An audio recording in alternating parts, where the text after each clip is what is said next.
Please rise for the pledge.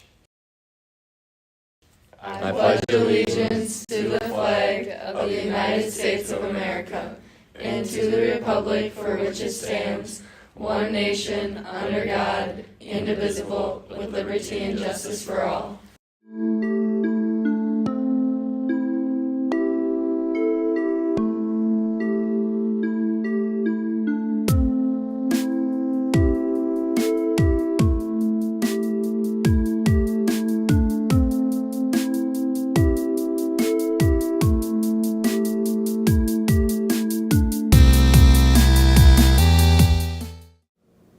Hello Tigers. It is day 3 of class promo week, and so we have some information about First Nation studies and video production.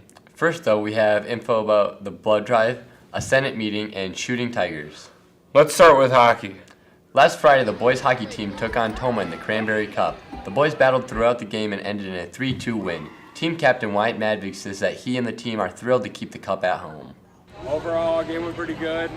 Good to keep the cup back. We had a packed house today, and highlight of the game, Wyatt Penn scored with about 4 minutes left, so it was a pretty good game, and we're happy to keep the cup home. We face off against Viroqua tomorrow night at home in a playoff game.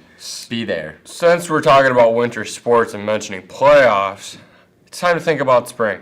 There will be an informational meeting for students and parents this Sunday at 7 p.m. in the high school commons for anyone interested in the Shooting Tigers. If you have questions prior to the meeting or questions in general about the Shooting Tigers team, please contact Coach Getska through email. His address is woodsandmeadowsclays@gmail.com. That's coming up fast this Sunday at 7 p.m.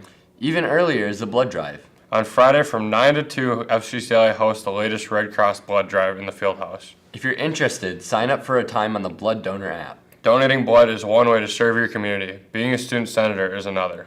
Senators, there's a full Senate meeting tomorrow during advising in the LMC. Be ready to attend, and thank you for serving.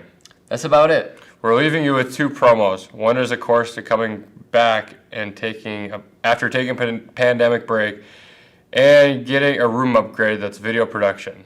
Check out the description in the course handbook. Another is First Nations. For Paw Print Live, I'm David. And I'm Wyatt.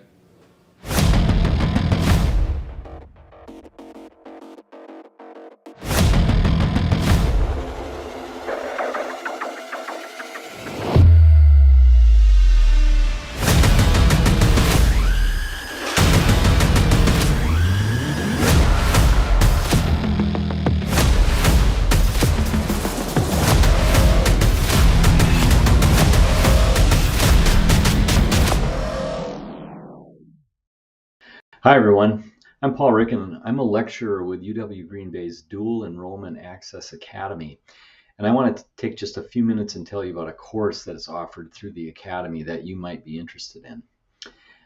You may or may not be aware that Wisconsin is home to 12 tribal nations, 11 of which are federally recognized.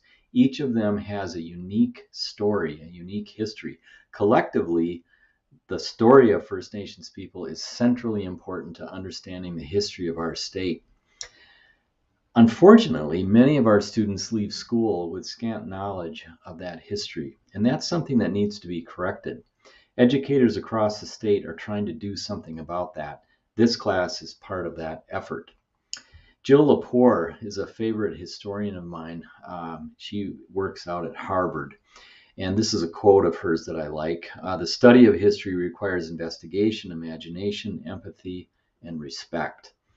There's a lot in that quote, but let me say just a couple things. First of all, it's really important that we engage the imagination when we're studying history, that we try to imagine a world different from our own, a people different from us, right? And in doing that, we can gain greater empathy. And I think that's such a valuable part of history education. That's why I've been committed to it for so many years. Okay, so how does that work in this class? Well, the idea here is that we're going to take one tribal nation, the Ho-Chungra people, and we're going to drill down into their story. And in doing that, we're going to gain an understanding of many aspects of First Nations people in general as well.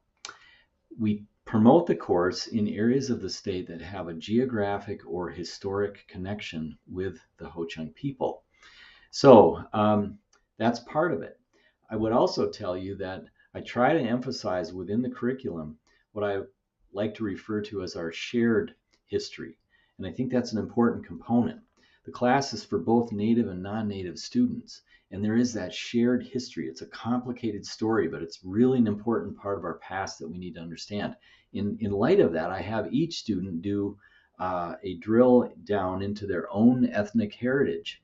And I think that's important too, that we learn more about ourselves when we study history. All right, so a couple of nuts and bolts here. The class is a dual credit course, meaning you will get credit toward your high school graduation, but also 3 college credits.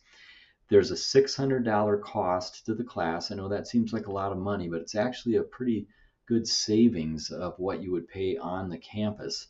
And by the way, each school district handles that cost differently. And so you definitely want to check with your guidance office on that, on how that's handled within your school district. The course fulfills something called a diversity studies requirement, which is transferable throughout the UW system. And I think that's important for you to be aware of that too. I've also had students transfer the credit smoothly to colleges that are not within the UW system. So be aware of that. Just a couple things about me. This is the 10th year that I've been a lecturer with UW Green Bay. It's my 45th year of teaching history. That must make me sound like I'm about 100 years old. I'm very passionate about the subject, and I think history needs to be taught well in our schools. That's why I keep at it. 2023-24, that'll actually be the 4th year that I've been working with the Virtual Academy. It's been a fun project. All right, so a couple other things. I teach the course asynchronously. That means you can work on it at any time. We don't have a given or set time that we're together as a class. It's virtual. You'll be watching screencasts. You'll be doing reading. You'll be completing written work along the way. I work hard to try to make the technology very accessible for you. We do operate through an LMS that's known as Canvas. You may be familiar with that and maybe not. It's not hard to learn. I've learned in virtual teaching that it's so important that I connect with you, and I'm very deliberate about that. I don't want you to feel like you're sort of hanging out there on your own when you're taking a virtual course. So that's something that I work hard at. We're going to use 2 books in the class. Both of them are outstanding scholarship. For the first half of the course, we'll be using Patty Lowe's book, Indian Nations of Wisconsin. The second half of the course, we spend some time with a book by Colin Calloway called New Worlds for All. You can access the Virtual Academy's website. The official name of it I've said a couple of times. It's a bit of a mouthful. That is the web address for the Academy. You can learn about other courses that are offered through the Academy and how to enroll, and there's some scholarship opportunities, and there's some really good information there for school districts as well. All right, so thank you very much for taking the time and listening to this today. I encourage you to take a hard look at the course. You might really enjoy it. If you have any questions, contact me. You can text me, you can email me, you can call me. I'm open to all of that. So thanks again and have a great day.